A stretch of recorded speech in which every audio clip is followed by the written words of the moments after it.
Bismillahirrahmanirrahim.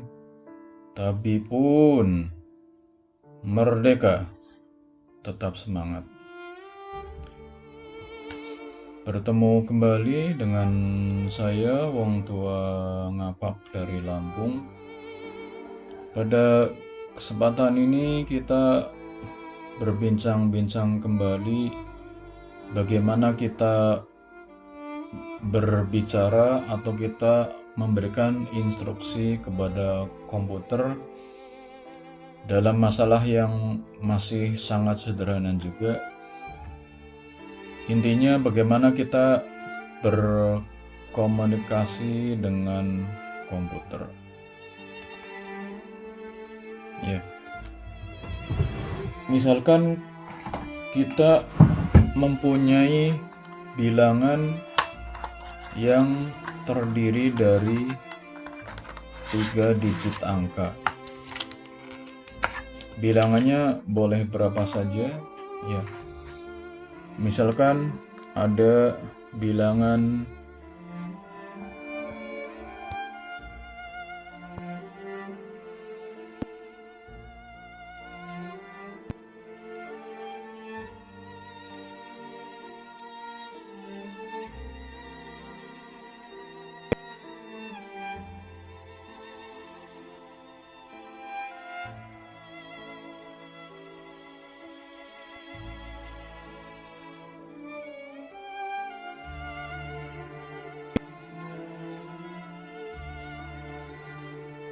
satu, kemudian 5, 7. Ya. Ini adalah hasil membalik bilangannya. Ya. Ini seperti ini. Ini seperti ini. Ini seperti ini. Nah, bagaimana cara kita memberikan perintah kepada komputer? Ya.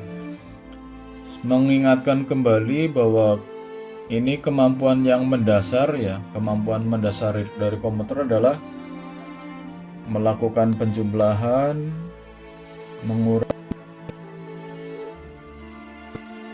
membagi, kemudian ada perintah mod, sisa pembagian, kemudian ada div, ya. Membagi hasilnya bulat, kemudian menyimpan suatu nilai. Nah, kalau kita masih berpikir dengan cara manusia, ya, mungkin ketika kita membalik bilangan 751, maka yang kita berikan perintah adalah pindahkan bilangan paling belakang, ya, menjadi bilangan paling di depan. Ya.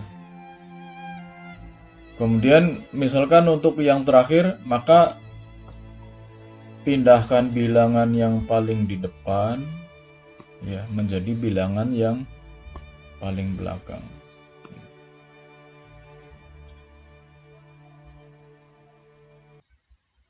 Nah,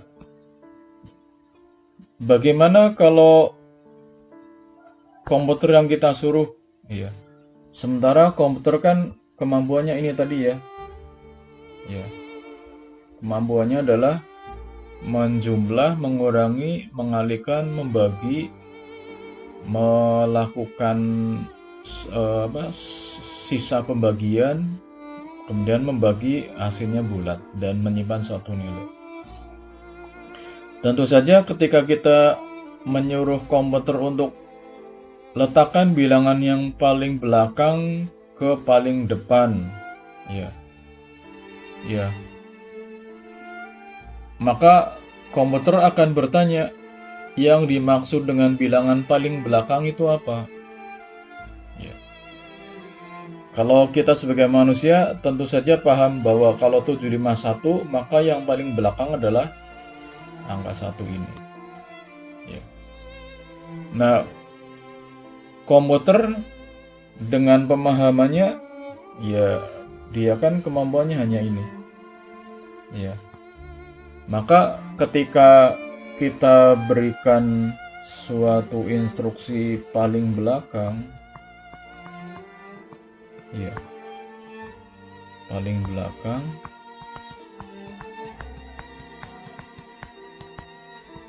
ya komputer akan bingung, ya. Apakah yang dimaksud dengan paling belakang? Ya. Nah, kalau kita masih berpikir seperti ini, berarti kita masih berpikir menggunakan cara berpikirnya manusia, ya. Bukan berpikir dengan cara berpikirnya komputer. Ya. Nah, sekarang bagaimana kita mengajarkan mengajarkan komputer? Ya. Dulu sudah pernah disampaikan bahwa dalam memandang satu masalah kita harus bisa mempunyai beberapa cara berpikir, ya. Nah, kalau paling belakang, paling depan, yang di tengah itu adalah cara berpikirnya manusia. Sekarang cara berpikirnya komputer seperti apa? Ya, supaya kita bisa mengajarkan komputer. Ya. Nah, cara berpikir yang dapat dipahami oleh komputer bahwa kalau dalam istilah manusia adalah paling belakang, ya, ya paling belakang seperti ini, ya. Maka ini dapat diterjemahkan menjadi satuan.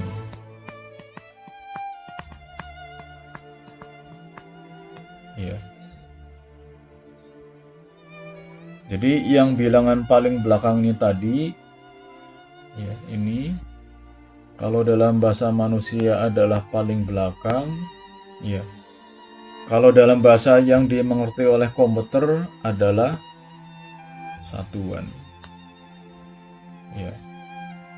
Nah, demikian juga ketika kita bicara bilangan 3 digit, maka yang di tengah adalah di tengah, ya. Ini kalau dalam bahasa manusia, ya. Ya. Di tengah ini adalah puluhan. Ya. Jadi bilangan 5, ya. 5 ini adalah posisinya ada di tengah kalau dalam bahasa manusia. Kalau dalam bahasa komputer, maka ini adalah puluhan. Ya. Nah, kemudian yang terakhir, ya, kalau kita bicara 3 digit, ya, ketika dalam bahasa manusia dibilang paling depan, ya, maka yang nanti dapat dimengerti oleh komputer ini adalah ratusan. Ya. Jadi angka 7, ya, 7 dalam bahasa manusia mungkin mengatakan dia adalah paling depan, ya. Kalau dalam bahasa yang dimengerti oleh komputer maka itu adalah ratusan. Ya. Jadi ini cara berpikirnya, ya. Nah, sekarang perintahnya gimana? Ya. Angkanya adalah tadi berapa? Angkanya 751. Ya. Angkanya adalah 751. Ya. Nah, untuk mendapatkan angka satuan ini, ya, caranya gimana? Jadi caranya adalah bahwa satuan ini sama dengan 751 mod 10. Ya. Nah, ini nanti kan akan menghasilkan menghasilkan nilai 1. Ya. Ya, dengan demikian Kalau dalam bahasa manusia ini adalah paling belakang, ya, ini adalah paling belakang. Kalau dalam bahasa komputer ini adalah satuan, ya. Kalau dalam bahasa manusia paling belakang adalah angka 1, ya. Dalam bahasa komputer satuan, maka kita bisa mendapatkan nilai 1 seperti ini, ya. Nah, kemudian bagaimana cara mendapatkan angka 5? Ya. Ya. Angka 5 ini adalah puluhan. Ya. Ya. Bagaimana cara mendapatkan puluhan? Ya, mendapatkan angka 5. Ya. Angka 5 ini caranya gimana? Jadi 751 dikurangi dengan 1, ya. Jadi ini adalah 751 dikurangi dengan 1, ya. Mendapatkan angka 750, ya. Kemudian 750 ini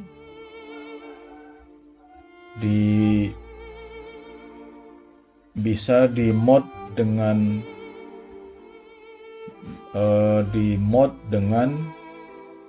100, ya. Berarti ini dimod 100, ya. Kalau dimod dengan 100 maka mendapatkan angka 50, ya. Maka kemudian dia dibagi dengan 10, ya. Sehingga ini didapatkan hasil adalah 5. 751, ya. 751 dikurangi dengan 1, hasilnya adalah 750, ya. Dimod dengan 100, maka hasilnya adalah 750 dimod dengan 100, hasilnya adalah 50. 50 dibagi dengan 10, ya, maka didapatkan nilai 5 ini, ya. Jadi sudah didapatkan nilai 5, ya. Kemudian bagaimana menghitung nilai ratusan? Ya. Ratusan ini didapatkan dengan jadi 705, kita ingin mendapatkan angka 7, dimana kalau dalam bahasa manusia 7 ini adalah bilangan yang paling depan. Kalau dalam bahasa komputer yang dimengerti oleh komputer, maka paling depan itu adalah ratusan. Nah, jadi nilai ratusan ini didapatkan dengan gimana caranya? 751 dikurangi dengan 1, ya. Hasilnya adalah 750. Kemudian ini dikurangi, ya, dengan 10 kali puluhan, Ya, maka didapatkan angka 700. Ya. Kemudian berarti ini tinggal dibagi dengan 100. Ya, dibagi dengan 100. Maka didapatkan angka 7. Ya.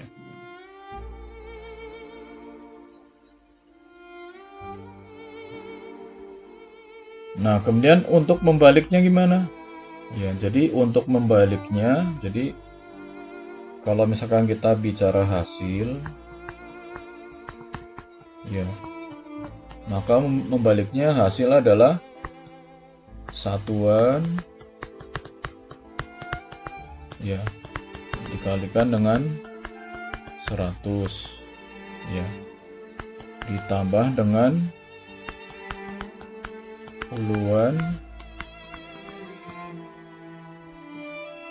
puluhan kali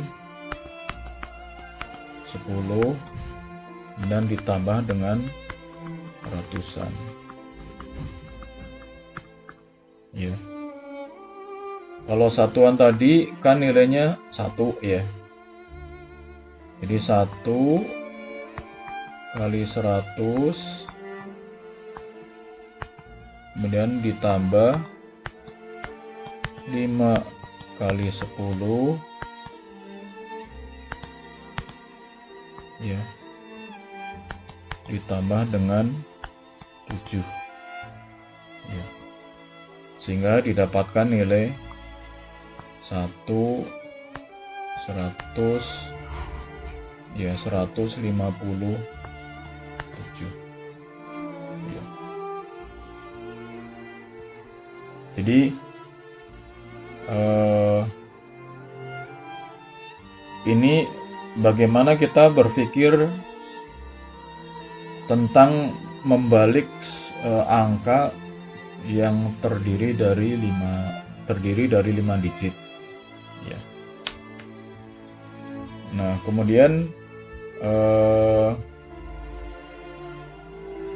ya, ini tinggal diterjemahkan di dalam program ya.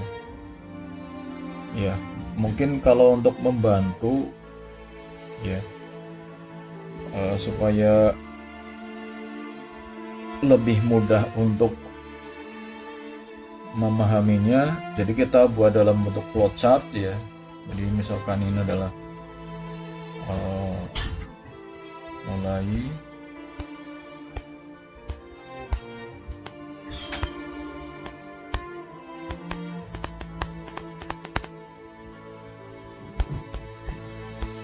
ya, pertama adalah masukkan suatu bilangan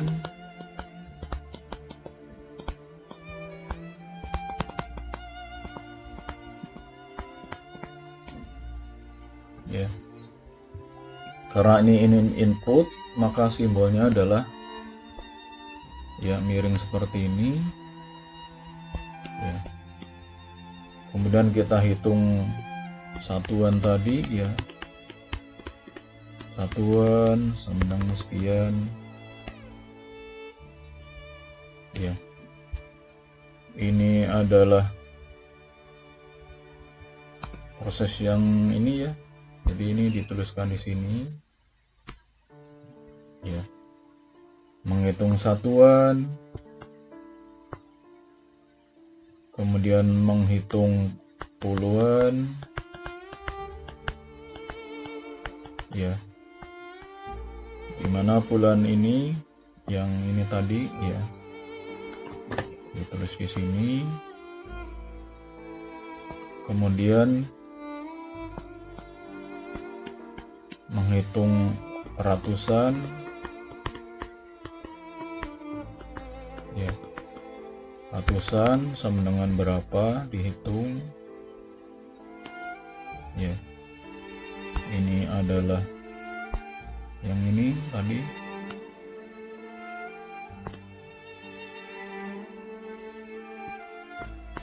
Kemudian kita menghitung hasil, jadi dibalik ya.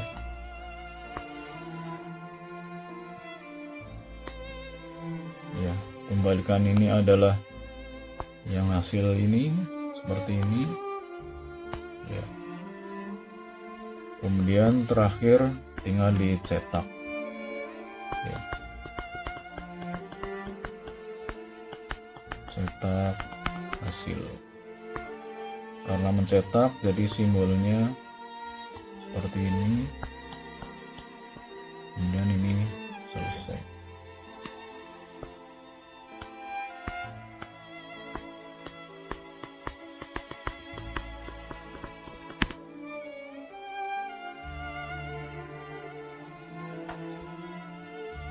Ya, kira-kira seperti ini untuk flowchartnya ya. Nah, kemudian ketika ini diterjemahkan ke dalam program ya menggunakan bahasa C, maka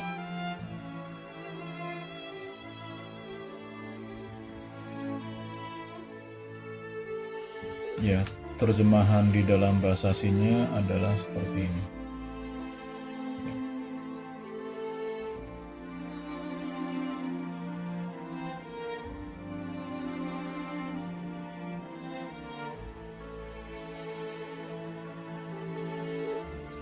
Ya, jadi yang memasukkan data, masukkan satu bilangan ini diwakili baris 35 ya. Jadi baris 35. Sebenarnya kalau input data dalam C++ intinya kan Cin dan variabelnya ya. Nah, supaya di layar terlihat apa yang harus diinputkan, maka ada cout masukkan satu bilangan ya. Jadi ditampilkan tulisannya dulu, kemudian masukkan variabelnya ya.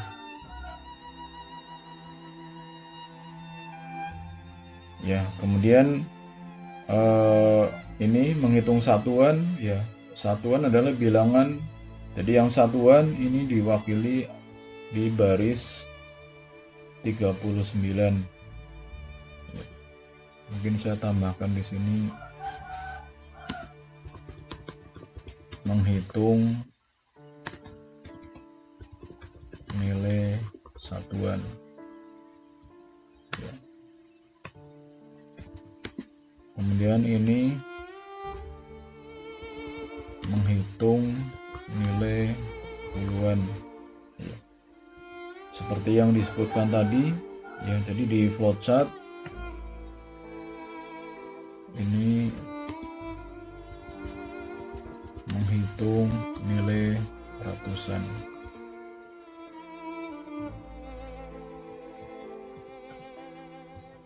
Dan ini kembalikan K. Ini adalah mencetak hasil. Oh ya, sebaiknya ketika kita membuat program, maka program itu diberikan komentar ya. Jadi tidak sekedar program intinya ya, walaupun tidak diberi komentar juga tidak apa-apa ya. Tapi seperti yang pernah saya sampaikan bahwa kalau grid programmer dia menuliskan program itu untuk manusia, untuk programmer ya, bukan untuk komputer. Jadi saya ulang di sini untuk yang masukkan bilangan ya, masukkan bilangan ini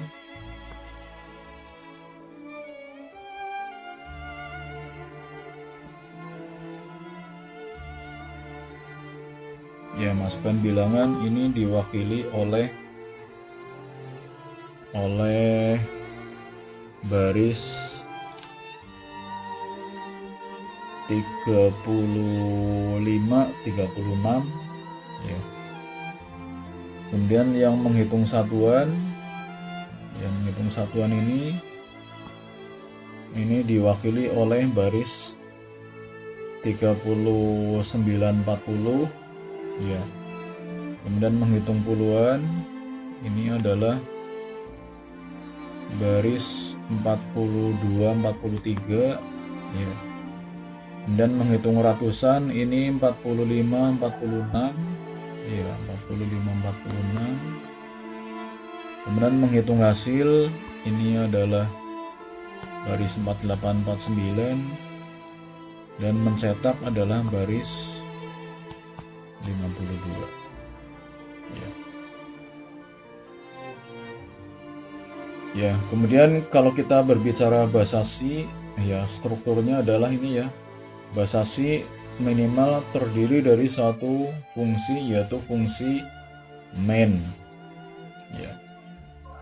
Kemudian di sini ditentukan integer main, ya baris 20, ya integer main berarti fungsi main ini menghasilkan bilangan tipenya integer. Ya, karena ada hasilnya, maka di akhir program ini adalah diberikan perintah return 0. Ya, salah satunya nilai 0 karena 0 salah satu bilangan integer. Ya, kemudian diawali dengan include IO stream ya, karena di dalam program kita ada input dan output dari peralatan standar, keyboard dan layar ya, jadi harus ada input IO stream. Kemudian untuk sementara ini masih menggunakan using namespace std ya, tapi ini sebenarnya kebiasaan yang kurang baik ya.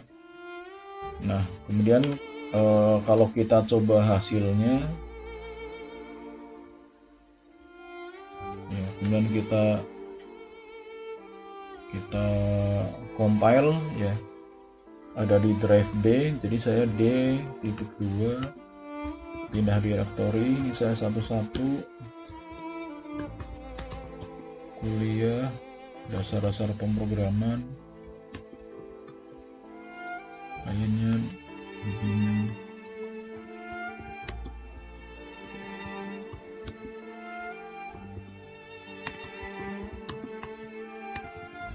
Coding 2020.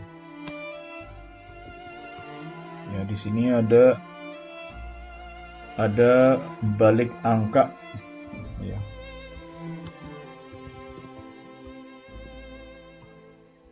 Ya, di sini ada versi bahasa C, ada versi bahasa C++ ya, namanya balik angka .cpp. Kalau kita compile kalau yang bahasa C dengan GCC, kalau yang bahasa C++ dengan G++. Jadi saya G++ balik bilangan cpp min o. Ini adalah suatu proses kompilasi, maka suatu proses mesinnya ada hasilnya, jadi min o hasilnya apa, misalkan saya kasih nama balik.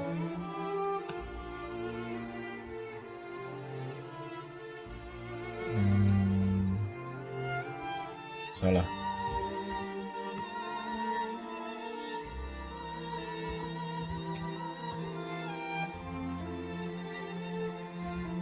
Drive C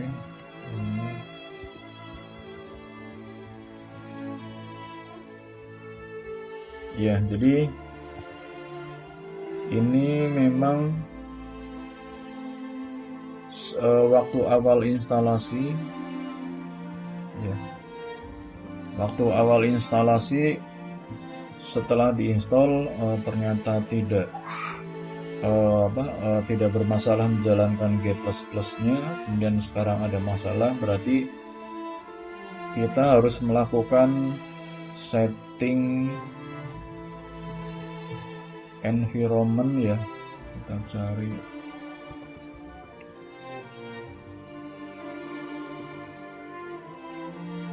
setting kita harus mengatur path. Ya, path ini ada di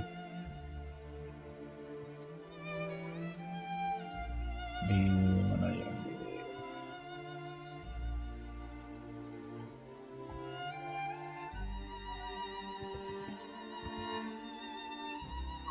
Iya, kalau yang kita coba dari sini,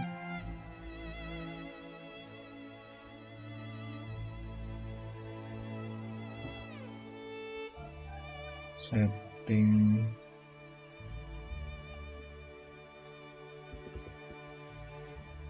ya, ini environment variable ya.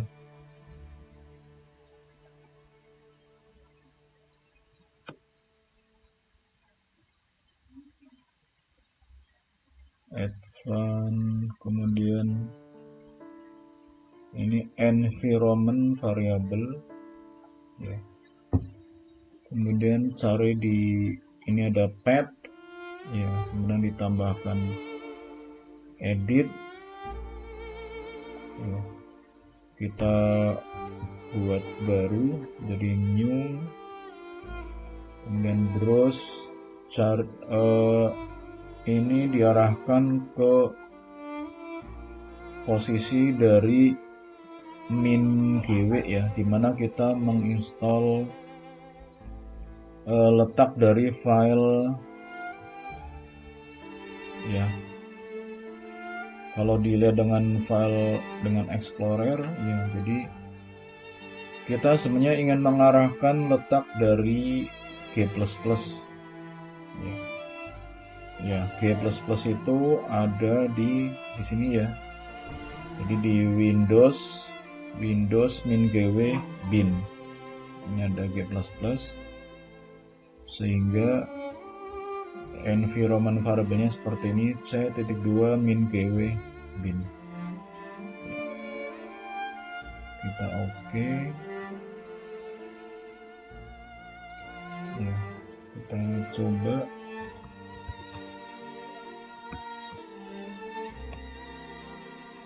Kadang-kadang ini harus di restart ya. Jadi mungkin ini masih error karena harus di restart. Kalau tidak mau di restart, kita coba blok ya. Ini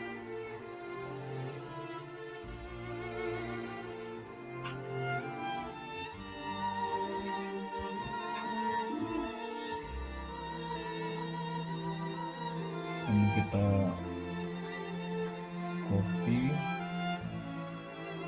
kemudian di paste,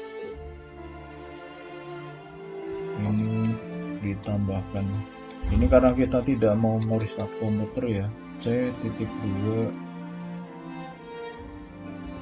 min GW / bin.